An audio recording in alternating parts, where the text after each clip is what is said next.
வணக்கம் வேந்தரின் ஒரு நாள் ஒரு பொழுது இரவு செய்திகளுக்காக ஆர்த்தி. முதலில் தலைப்புச் செய்திகள். தமிழகம் முழுவதும் திமுக உண்ணாவிரதம். சுயநலத்துக்காக போராடவில்லை என மு.க. ஸ்டாலின் பேச்சு.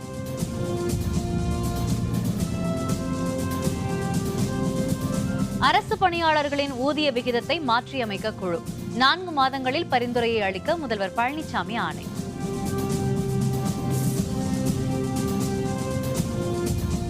புதிய 1000 ரூபாய் நோட்டுகள் வெளியிடும் எண்ணம் இல்லை, மத்திய அரசு அறிவிப்பு.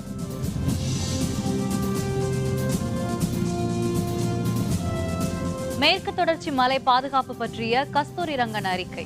தமிழக அரசு கருத்து தெரிவிக்கவில்லை என மத்திய அரசு புகார்.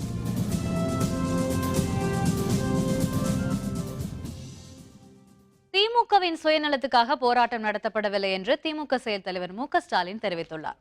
தமிழகம் முழுவதும் இன்று திமுக சார்பில் உண்ணாவிரத போராட்டம் நடைபெற்றது. திருச்சியில் நடைபெற்ற உண்ணாவிரதத்தில் பங்கேற்ற மு.க. ஸ்டாலின் நிறைவில் தொண்டர்கள் மத்தியில் பேசினார். தமிழக சட்டப்பேரவையில் முதல்வர் பழனிசாமி தலைமையிலான அமைச்சரவை நம்பிக்கை கோரியது. ஆனால் ரகசிய வாக்கெடுப்பு நடத்த வேண்டும் என எதிர்க்கட்சியான திமுக வலியுறுத்தியது. இதனை பேரவைத் தலைவர் தனபால் ஏற்க மறுத்ததை அடுத்து திமுக எம்எல்ஏக்கள் கடும் அமளியில் ஈடுபட்டனர். அவையிலிருந்து அவர்களை வெளியேற்றுமாறு பேரவைத் தலைவர் உத்தரவிட்டதை அடுத்து ஸ்டாலின் உள்பட திமுக எம்எல்ஏக்கள் வலுக்கட்டாயமாக வெளியேற்றப்பட்டனர். இதனை கண்டித்து தமிழகம் முழுவதும் மாவட்ட தலைநகரங்களில் இன்று உண்ணாவிரத போராட்டம் நடைபெறும் என திமுக அறிவித்திருந்தது. இதன்படி மாநிலம் முழுவதும் இன்று காலை 9 மணிக்கு தொடங்கிய உண்ணாவிரத போராட்டம் மாலை 5 மணிக்கு நிறைவடைந்தது. திருச்சியில் போராட்டத்தின் நிறைவில் மு.க. ஸ்டாலின் பேசினார். திமுக ஆட்சி அமையும் போது முதல் அறிவிப்பாக முன்னாள் முதல்வர் ஜெயலலிதாவின் மரணம் பற்றி நீதி விசாரணை நடத்தப்படும் என்று தெரிவித்தார். திமுகவின் சுயநலத்துக்காக இந்த போராட்டம் நடத்தப்படவில்லை என்று அவர் மேலும் தெரிவித்துள்ளார். இந்த போராட்டம் எல்லோரும் இங்கே குறிப்பிட்டு சொன்னார்கள், திராவிட முன்னேற்ற கழகத்திற்காக நடைபெறுகிற போராட்டம் அல்ல. ஒவ்வொரு கட்சிகளுடைய சொந்த பிரச்சனை அடிப்படையாக வைத்து நடைபெறக்கூடிய போராட்டம் இந்த போராட்டம் அல்ல.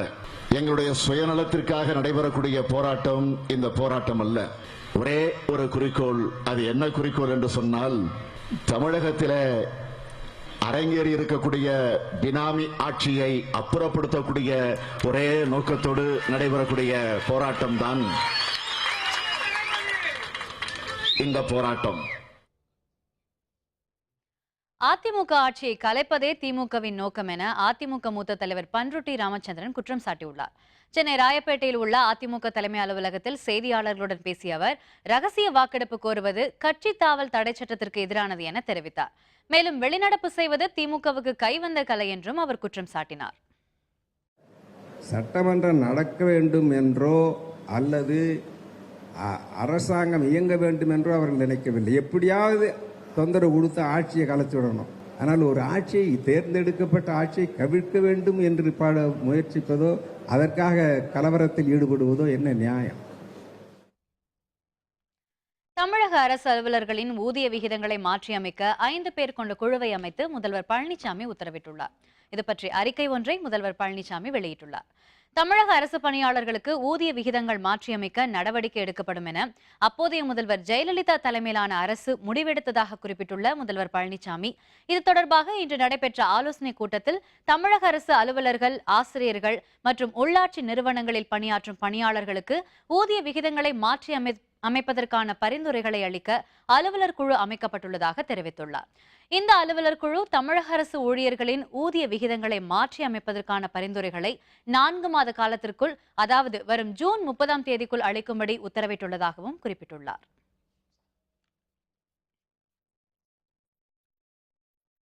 தமிழக அரசு ஊழியர்களுக்கான ஊதிய உயர்வை பரிந்துரைப்பது தொடர்பாக அனைத்து ஊழியர் சங்கத்தினரையும் அழைத்து பேச்சுவார்த்தை நடத்த வேண்டும் என அரசு பணியாளர் சங்கத்தினர் கோரிக்கை விடுத்துள்ளனர். சென்னையில் செய்தியாளர்களுடன் பேசிய தமிழக அரசு பணியாளர் சங்கத்தின் கு. பாலசுப்ரமணியன், முதல்வர் பழனிசாமியின் அறிவிப்பை வரவேற்றதுடன் 1 மாத காலத்திற்குள் அனைத்து ஊழியர் சங்கங்களின் பிரதிநிதிகளை அழைத்து கருத்துக்களை கேட்க வேண்டும் என குறிப்பிட்டார். ஊதிய குழு என்பது உடனடியாக 4 மாத காலம் காத்திராமல் அனைத்து சங்கங்களையும் அதனுடைய கோரிக்கைகளை 1 மாத காலத்திற்குள் அனைத்து சங்கங்களையும் அழைத்து பேச வேண்டும். நிரந்தர ஊதிய விகிதம் இல்லாத பணியாளர்களில் சுமார் 3 லட்சத்திற்கும் மேற்பட்ட அரசு பணியாளர்களும் 2-3 லட்சம் அளவிற்கு ஆசிரியர்களும் இன்றைக்கு நிரந்தர ஊதிய விகிதம் இல்லாமல் இருந்து கொண்டிருக்கிறார்கள். அவர்களுக்கு நிரந்தர ஊதிய விகிதம் நிர்ணயம் செய்யும் வகையிலே இந்த டேர்ம்ஸ் ஆஃப் ரெஃபரன்ஸ் அமைய வேண்டும். நம்பிக்கை வாக்கெடுப்பின் போது தமிழக சட்டப்பேரவையில் நடந்த நிகழ்ச்சிகள் தொடர்பான அறிக்கையை குடியரசுத் தலைவர் பிரணாப் முகர்ஜிக்கு தமிழக ஆளுநர் வித்யாசாகர் ராவ் அனுப்பி வைத்துள்ளார். தமிழக சட்டப்பேரவையில் கடந்த 18ஆம் தேதி முதல்வர் பழனிசாமி நம்பிக்கை வாக்கெடுப்பு தீர்மானத்தை தாக்கல் செய்தார். இது தொடர்பாக திமுக எம்எல்ஏக்கள் கடும் அமளியில் ஈடுபட்டதால் அவை நடவடிக்கைகள் இருமுறை ஒத்திவைக்கப்பட்டன. பிற்பகல் 3 மணி அளவில் எதிர்க்கட்சிகளை வெளியேற்றிய பின்னர் தீர்மானம் நிறைவேற்றப்பட்டது. அன்றைய பேரவை நிகழ்ச்சிகள் தொடர்பான அறிக்கையை பேரவைச் செயலர் ஜமாலுதீன் ஆளுநர் வித்யாசாகர் ராவிடம் அளித்தார். இதனைத் தொடர்ந்து குடியரசுத் தலைவர் பிரணாப் முகர்ஜிக்கு பேரவை நிகழ்ச்சிகள் தொடர்பான அறிக்கையை ஆளுநர் அனுப்பி வைத்துள்ளார்.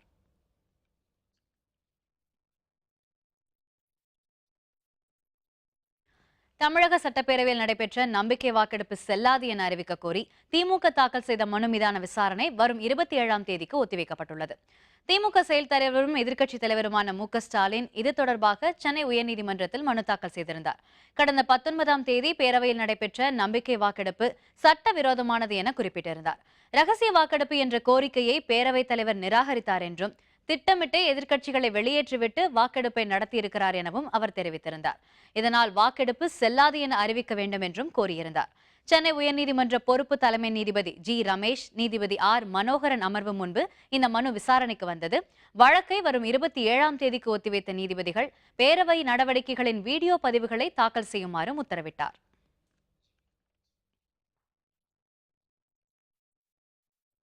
புதுக்கோட்டை மாவட்டம் நெடுவாசல் கிராமத்தில் இயற்கை எரிவாயு எடுக்கும் திட்டத்துக்கு எதிர்ப்பு தெரிவித்து கிராம மக்கள் தொடர் போராட்டத்தில் ஈடுபட்டுள்ளனர். புதுக்கோட்டை மாவட்டம் நெடுவாசல் கிராமத்தில் இயற்கை எரிவாயுவான ஹைட்ரோ கார்பனை எடுக்க கடந்த 15ஆம் தேதி மத்திய அரசு ஒப்புதல் அளித்தது.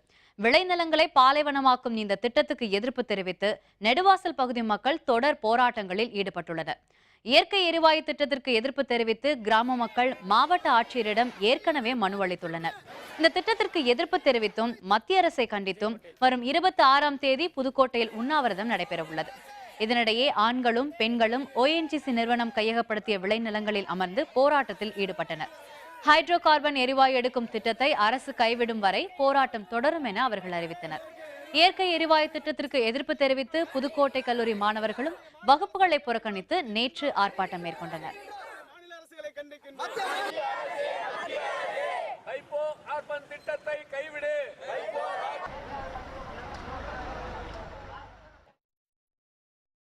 புதிய 1000 ரூபாய் நோட்டுகளை வெளியிடும் எண்ணம் மத்திய அரசுக்கு தற்போதைக்கு இல்லை என மத்திய பொருளாதார விவகாரத்துறை செயலர் சக்திகாந்த தாஸ் தெரிவித்துள்ளார்.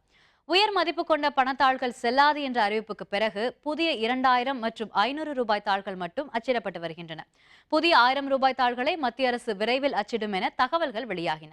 இதனிடையே மத்திய பொருளாதார விவகாரத்துறை செயலர் சக்திகாந்த தாஸ் புதிய 1000 ரூபாய் தாள்களை வெளியிடும் எண்ணம் மத்திய அரசுக்கு தற்போது இல்லை என ட்விட்டரில் பதிவிட்டுள்ளார்.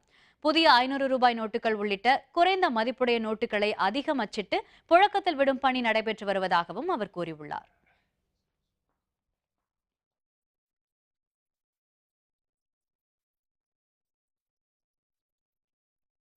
மேற்கு தொடர்ச்சி மலை பாதுகாப்பு பற்றி கஸ்தூரி ரங்கன் குழு தாக்கல் செய்த அறிக்கை பற்றி தமிழக அரசு கருத்து தெரிவிக்கவில்லை என்று மத்திய அரசு தெரிவித்துள்ளது.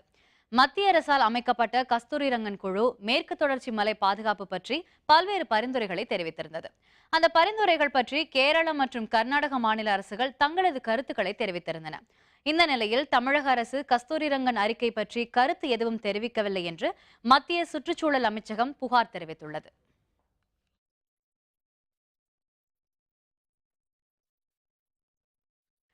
திருப்பதி அருள்மிகு ஏழுமலையான் திருக்கோவிலுக்கு 5 கோடி ரூபாய் மதிப்பிலான தங்க நகைகளை காணிக்கையாக செலுத்தி முதல்வர் சந்திரசேகர ராவ் வேண்டுதலை நிறைவேற்றியுள்ளார். தெலங்கானா மாநிலம் உருவானால் திருப்பதி அருள்மிகு ஏழுமலையானுக்கு ரூபாய் 5 கோடி மதிப்பில் தங்க வைர நகைகளை காணிக்கையாக செலுத்தப்படும் என்று ராஷ்டிரிய சமிதி கட்சி தலைவர் சந்திரசேகர ராவ் தெரிவித்திருந்தார். வேண்டுதல் நிறைவேறியதை அடுத்து சந்திரசேகர ராவ் தனது குடும்பத்துடன் திருப்பதி திருமலைக்கு வந்தார். ரூபாய் 5 கோடி மதிப்பிலான தங்க வைர நகைகளை அருள்மிகு ஏழுமலையானுக்கு காணிக்கையாக செலுத்தி வழிபாடு நடத்தினார்.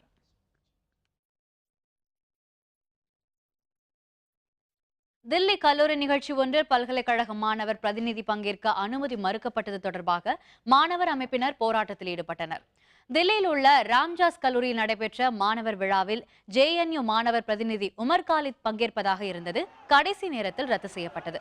இது தொடர்பாக பல்கலைக்கழக மாணவர் அமைப்புகளிடையே திடீர் மோதல் ஏற்பட்டது. உமர் காலித்துக்கு ஆதரவாகவும் எதிர்த்தும் மாணவர்களிடையே மோதல் உருவானது.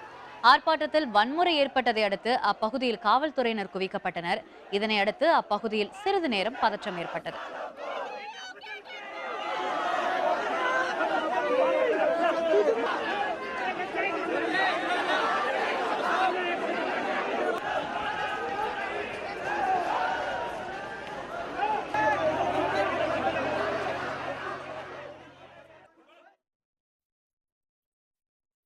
கடலில் பரவிய எண்ணெய் படலத்தால் சுற்றுச்சூழல் பாதிப்பு, மக்களுக்கு விழிப்புணர்வு ஏற்படுத்த ஆர்வலர்கள் கோரிக்கை.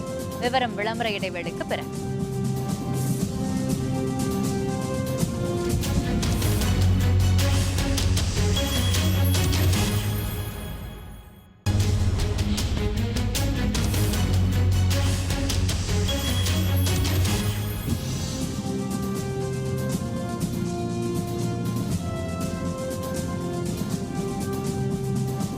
செய்திகள் தொடர்கின்றன.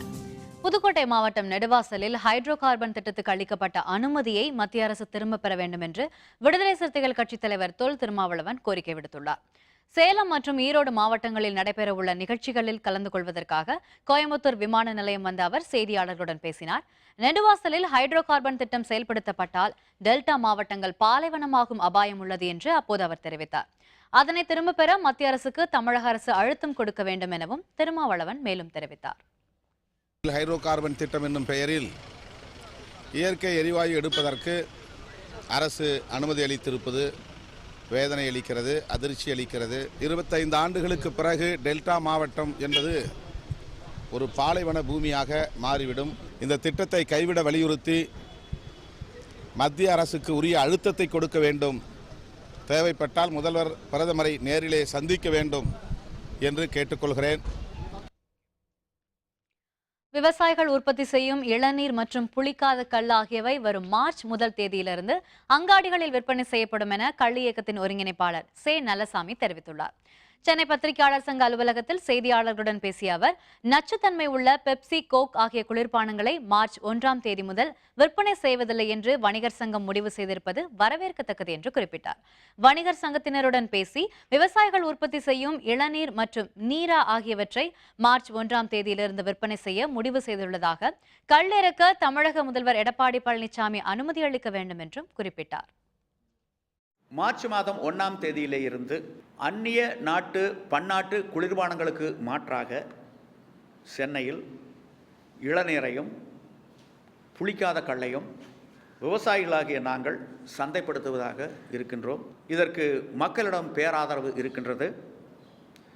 வணிகர் பேரவையினர் எங்களுக்கு ஆதரவு கொடுப்பதாக சொல்லியிருக்கின்றார்கள். தமிழக சட்டப்பேரவையில் திமுக எம்எல்ஏக்கள் தாக்கப்பட்டதை கண்டித்து தமிழகம் முழுவதும் திமுகவினர் உண்ணாவிரத போராட்டத்தில் ஈடுபட்டனர். இதில் காங்கிரஸ் உள்ளிட்ட கட்சியைச் சேர்ந்தவர்கள் கலந்து கொண்டனர். மக்கள் சக்தியை வெளிப்படுத்துகிற வகையில் உண்ணாவிரத போராட்டம் நடத்தப்பட்டுள்ளதாக விழுப்புரத்தில் திமுக எம்எல்ஏ பொன்முடி தெரிவித்தார். இந்த போராட்டத்தில் கூட்டணி கட்சியினர், தொழிற்சங்கத்தை சேர்ந்தவர்கள், திருநங்கைகள் என திரளானோர் கலந்து கொண்டனர். ராமநாதபுரம் அரண்மனை முன்பு திமுக உயர்நிலை செயல்திட்ட குழு உறுப்பினர் சுப தங்கவேலன் தலைமையிலும் மாவட்ட செயலர் சுபத திவாகரன் முன்னிலையிலும் உண்ணாவிரத போராட்டம் நடைபெற்றது. இந்த போராட்டத்தில் திமுக மற்றும் கூட்டணி கட்சிகளைச் சேர்ந்த எம்எல்ஏக்கள் மற்றும் பல்வேறு அமைப்புகளைச் சேர்ந்தோர் கலந்து கொண்டனர். திருநெல்வேலியில் மத்திய மாவட்ட திமுக சார்பில் பாளையங்கோட்டை ஜவஹர் திடலில் மாவட்ட செயலர் அப்துல் வஹாப் தலைமையில் உண்ணாவிரத போராட்டம் நடைபெற்றது. இந்த போராட்டத்தில் எம்எல்ஏக்கள் டிபிஎம் மைதீன்கான், பூங்கோதை, ஏஎல்எஸ் லட்சுமணன் உள்ளிட்ட திரளானோர் கலந்து கொண்டனர். கடலூர் தலைமை அஞ்சல் நிலையம் அருகே கிழக்கு மாவட்ட செயலர் MRK பன்னீர்செல்வம் தலைமையில் நடைபெற்ற உண்ணாவிரத போராட்டத்தில் காங்கிரஸ், இந்திய யூனியன் முஸ்லீம் லீக் கட்சி உள்ளிட்ட தோழமை கட்சியினரும் பங்கேற்றனர். சேலத்தில் மத்திய மாவட்ட திமுக செயலர் ராஜேந்திரன் தலைமையில் நடைபெற்ற உண்ணாவிரத போராட்டத்தில் பேரவையில் ஜனநாயக விரோத போக்கு நடத்தப்பட்டதாக குற்றம் சாட்டப்பட்டது. இதில் கூட்டணி கட்சி நிர்வாகிகள், இந்திய ஜனநாயக கட்சி நிர்வாகிகள், தொண்டர்கள் உள்ளிட்ட திரளானோர் கலந்து கொண்டனர். சிவகங்கை அரண்மனை வாசலில் மாவட்ட திமுக சார்பில் நடத்தப்பட்ட போராட்டத்தில் திமுக எம்எல்ஏ பெரிய கருப்பன், காங்கிரஸ் எம்எல்ஏ ராமசாமி, இந்திய ஜனநாயக கட்சியின் மாவட்ட செயலர் லாரன்ஸ் உள்ளிட்ட திரளானோர் கலந்து கொண்டனர். கன்னியாகுமரி மாவட்டம் நாகர்கோவிலில் அண்ணா விளையாட்டு அரங்கம் முன்பாக நடைபெற்ற போராட்டத்தில் திமுக, காங்கிரஸ் கட்சிகளின் எம்எல்ஏக்கள், இந்திய ஜனநாயக கட்சியின் துணைத் தலைவர் இருதயராஜ், செயலர் ஆண்டனி கியூபர்ட் உள்ளிட்ட திரளானோர் கலந்து கொண்டனர். புதுச்சேரி மாநிலத்திலும் திமுகவினர் உண்ணாவிரத போராட்டத்தில் ஈடுபட்டனர். சுதேசி மில் அருகே நடைபெற்ற போராட்டத்தில் புதுச்சேரி முதல்வர் நாராயணசாமி உள்ளிட்ட காங்கிரஸ் கட்சி நிர்வாகிகள் கலந்து கொண்டனர்.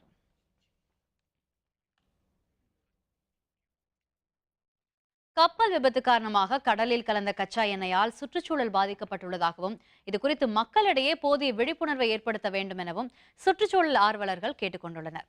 கடலில் கலந்த எண்ணெயை அகற்றும் பணியில் 10 நாட்களுக்கு மேலாக ஈடுபட்டு பெருமளவில் எண்ணெய் படலங்கள் அகற்றப்பட்ட நிலையில் கடற்கரை ஓரமுள்ள பாறைகளில் படிந்துள்ள எண்ணெய் கரைகளை அகற்றும் பணிகள் தொடர்ந்து நடைபெற்று வருகின்றன. சென்னை முதல் கடலூர் மாவட்டம் வரையிலான கடலோர பகுதிகளில் ஆங்காங்கே சிறிய அளவிலான எண்ணெய் படலங்கள் மிதக்கின்றன. இதனால் தண்ணீர் மாசுபட்டு காணப்படுவதோடு காற்றும் மாசடைந்துள்ளதாக ஆர்வலர்கள் தெரிவிக்கின்றனர். மக்களிடையே சுற்றுச்சூழல் பாதிப்பு குறித்த விழிப்புணர்வை அரசு ஏற்படுத்த வேண்டும் என பொதுமக்களும் சுற்றுச்சூழல் ஆர்வலர்களும் கேட்டுக்கொண்டுள்ளனர். கடல் குளிக்க போகும்போது இந்த குரூட் ஆயில் எல்லாம் உருண்டையாக மேலெல்லாம் படுது. அங்கே உள்ள மக்களுக்கு விழிப்புணர்வு இல்லாமல் பார்த்தீங்கன்னா அந்த எல்லாருமே ஏதோ அட்டைன்னு நினச்சிக்கிறாங்க. அது அட்டை மாதிரி ஒட்டிக்குது. எடுக்கும்போது பார்த்தா எடுக்க முடியல. அப்புறம் வீட்டில் பார்த்தீங்கன்னா அந்த தோலெல்லாம் பார்த்தீங்கன்னா ஒரு மாதிரி அரிப்பு ஏற்படுது. இதனால் என்னென்ன ஆகும்னு சொல்கிறது இந்த மருத்துவ முகாம்லாம் வச்சு அந்த மக்களுக்கெல்லாம் ஒரு விழிப்புணர்வு கொடுத்து மக்களை நல்லா காப்பாற்றணும்னு நாங்கள் கேட்டுக்கொள்கிறோம். கடலில் மிதந்து பெட்ரோலியத்தை அந்த ஊர் மக்களுக்கு என்னவென்றே தெரியாமல் அவங்க அது ஜெல்லி ஃபிஷ்ஷு மற்றபடி கடலில் உள்ள அந்த பாசி அது மாதிரி தான் நினச்சிட்டு இருக்காங்க. அது மீண்டும் அந்த ஊர் கிராம மக்களுக்கோ அல்லது அந்த சரௌண்டிங்ஸ் உள்ள மக்களுக்கோ அந்த மீன்களுக்கோ பாதிப்பு ஏற்படுறதுக்கு முன்னாடியே அரசாங்கம் ஒரு நல்ல நடவடிக்கை எடுத்து அவங்களை காப்பாற்றினா நல்லதாக இருக்கும் அப்படின்னு நான் நினைக்கிறேன். இந்த எண்ணெய் கசிவின் காரணமாக சூழலில் மிகப்பெரிய ஒரு பாதிப்பு உண்டாக்கியிருக்கிறது என்றும் கடலோர பகுதியில் இருக்கக்கூடிய மக்களுடைய பாதிப்பு இருக்கு இல்லைங்களா, இந்த காற்று அவங்க தொடர்ச்சியாக சுவாசித்து கொண்டே வருகிறார்கள். அவர்களுக்கு என்ன விதமான பிரச்சனைகள் உண்டாகும். அதனால் இன்னும் மேற்கொண்டு நிறைய இதில் நமக்கு ஆய்வுகள் செய்ய வேண்டியது இருக்குன்னு இதில் நிறைய ப்ரிகாஷனரி ஸ்டெப்ஸ் எடுக்க வேண்டியது இருக்கு. அரசு இதை தடுப்பதற்கு இன்னும் அதிகமான கூடுதல் கவனம் செலுத்தி இதுக்கான நடவடிக்கை எடுக்க வேண்டும். இலவச வீட்டுமனை பட்டாக்கள் வழங்க வலியுறுத்தி மாற்றுத்திறனாளிகள் ஈரோடு வட்டாட்சியர் அலுவலகத்தில் உள்ளிருப்பு போராட்டத்தில் ஈடுபட்டனர். ஈரோடு மாவட்டத்தில் மாற்றுத்திறனாளிகள் இலவச வீட்டுமனை பட்டாக்கள் வழங்க வேண்டும் என கடந்த 2 ஆண்டுகளாக தொடர் போராட்டங்களில் ஈடுபட்டு வருகின்றனர். தகுதி உள்ள மாற்றுத்திறனாளிகளுக்கு வீட்டுமனை பட்டாக்கள் வழங்கப்படும் என உறுதியளித்த பிறகும் மனை பட்டாக்கள் வழங்க காலதாமதம் செய்து வருவதாக கூறப்படுகிறது. ஈரோடு வருவாய் வட்டாட்சியரை கண்டித்து மாற்றுத்திறனாளிகள் நேற்று முதல் காத்திருப்பு போராட்டத்தில் ஈடுபட்டுள்ளனர். உடனடியாக இது குறித்து நடவடிக்கை எடுக்காவிட்டால் ஆட்சியரை சந்தித்து அனைத்து அடையாள அட்டைகளையும் திரும்ப ஒப்படைக்கப் போவதாகவும் அவர்கள் தெரிவித்துள்ளனர். எங்களுக்கு வீட்டுமனை பட்டா வழங்கும் வரை நாங்கள் இந்த இடத்தை விட்டு கலந்து செல்ல மாட்டோம் என்ற ஒரே உறுதியுடன் இருக்கிறோம். இல்லை என்றால் இன்று மாவட்ட ஆட்சித்தலைவர் அவர்களை சந்தித்து எங்களுடைய குடும்ப அட்டையையும் மாற்றுத்திறனாளிகளுக்காக அரசால் வழங்கப்பட்ட தேசிய அடையாள அட்டையும் நாங்கள் ஒப்படைக்கும் போராட்டத்தில் ஈடுபட திட்டமிட்டிருக்கிறோம். திண்டுக்கல் அருகே பில்லமநாயக்கன்பட்டியில் அருள்மிகு கதிர் நரசிங்க பெருமாள் கோவில் மாசி மாத திருவிழாவை ஒட்டி ஜல்லிக்கட்டு நடைபெற்றது. பில்லமநாயக்கன்பட்டியில் அருள்மிகு கதிர் நரசிங்க பெருமாள் கோவில் ஆண்டுதோறும் மாசி மாத திருவிழா நடைபெறுவது வழக்கம். இந்த திருவிழா கடந்த 13ஆம் தேதி காப்பு கட்டுதலுடன் தொடங்கியது. அங்குள்ள ஸ்ரீ காளியம்மன் கோவிலிலிருந்து ஊர் மக்கள் பழக்கூடைகளை ஊர்வலமாக எடுத்து வந்தனர். ஸ்ரீ கதிர் நரசிங்க பெருமாள் கோவில் முன்பு வாழைப்பழம் சூறைவிடும் நிகழ்ச்சி நடைபெற்றது. இதனைத் தொடர்ந்து விழாவின் முக்கிய நிகழ்ச்சியான ஜல்லிக்கட்டு நிகழ்ச்சியில் கோவில் காளை அவிழ்த்துவிடப்பட்டது. பின்னர் சுமார் 300க்கும் அதிகமான காளைகள் வாடிவாசல் வழியாக அவிழ்த்துவிடப்பட்டன. சீறி பாய்ந்து வந்த காளைகளை அடக்கிய மாடுபிடி வீரர்களுக்கு பரிசு பொருட்கள் வழங்கப்பட்டன.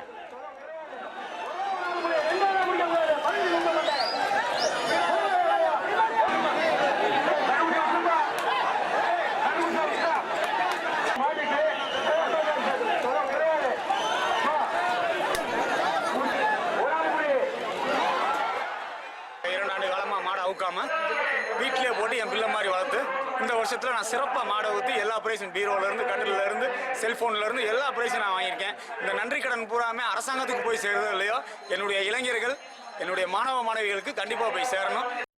மாணவர் மாணவிகளுக்கு முக்கிய தொகை கொடுக்கணும். ஏன்னா அவங்க இல்லைன்னா இந்த ஆண்டு ஜல்லிக்கட்டு மீட்டிங் கொண்டு வந்துருக்க முடியாது. எத்தனையோ முறை போராடணும் போனோம் வச்சா ஒன்றும் பண்ண முடியல. இந்த ஆண்டு மாணவர்கள் இல்லாமல் ஜல்லிக்கட்டு கண்டிப்பாக நம்மளுக்கு நல்லபடியாக பண்ணி கொடுத்துட்டாங்க. வியூகம் அமைத்து வெற்றி பெறுவோம். டெஸ்ட் தொடர் பற்றி விராட் கோலி நம்பிக்கை. விவரம் விளம்பர இடைவேளைக்கு பிறகு.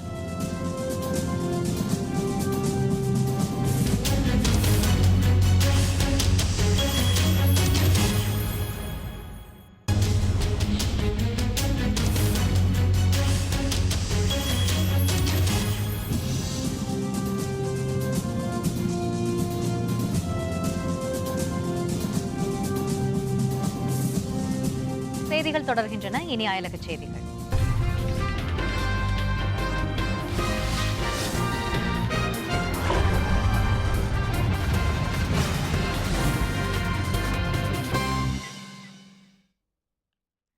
அமெரிக்காவின் கலிபோர்னியா மாகாணத்தில் உள்ள லாஸ் ஏஞ்சலிஸ் நகரில் ஆஸ்கர் விருது வழங்கும் விழாவிற்கான ஏற்பாடுகள் முனைப்புடன் நடைபெற்று வருகின்றன. திரைப்படத்துறையின் மிக உயரிய விருதாக கருதப்படும் ஆஸ்கர் விருதுகள் வழங்கும் விழா வரும் ஞாயிற்றுக்கிழமை நடைபெறவுள்ளது. கலிபோர்னியாவின் லாஸ் ஏஞ்சல்ஸ் நகரில் உள்ள டால்பி தியேட்டரில் தொழில்நுட்ப கலைஞர்கள் மற்றும் கலைத்துறையினர் ஆஸ்கர் விருது வழங்கும் விழாவிற்கான ஏற்பாடுகளில் முனைப்புடன் ஈடுபட்டு வருகின்றனர்.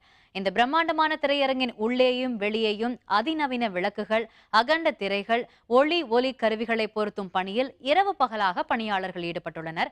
திரைப்படத்துறையில் சிறந்து விளங்கும் நடிகர்கள், நடிகைகள், கதை அமைப்பு, இயக்கம், இசை, பாடல் ஆகியவற்றை தேர்ந்தெடுப்பதற்கு இணையதளம் மூலமாக மக்களிடம் வாக்குகளை சேகரித்துள்ளனர்.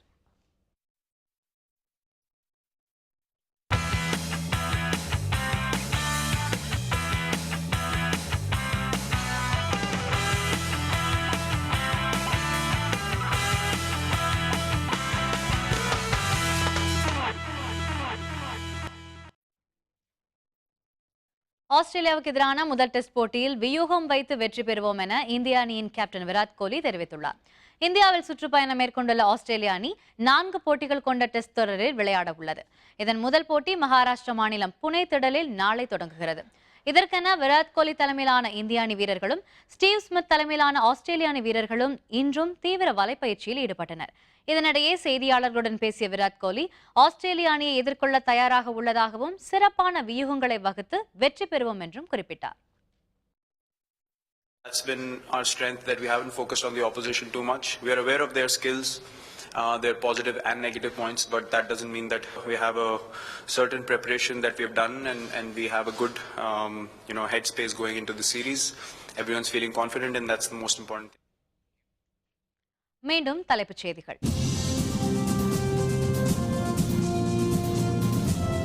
தமிழகம் முழுவதும் திமுக உண்ணாவிரதம், சுயநலத்துக்காக போராடவில்லை என மு.க. ஸ்டாலின் பேச்சு.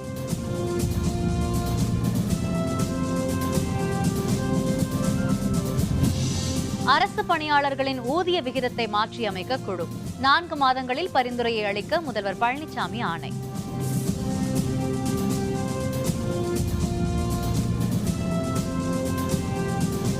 புதிய 1000 ரூபாய் நோட்டுகள் வெளியிடும் எண்ணம் இல்லை, மத்திய அரசு மறுப்பு.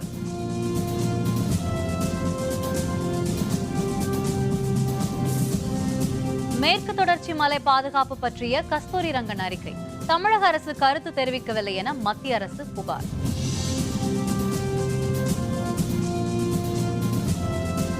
இத்துடன் வேந்தரின் ஒரு நாள் ஒரு பொழுது இரவு செய்திகள் நிறைவடைந்தன. மீண்டும் இரவு 10 மணிக்கு கண்ணுறங்கும் வேளை இரவு செய்திகளில் சந்திப்போம். வணக்கம்.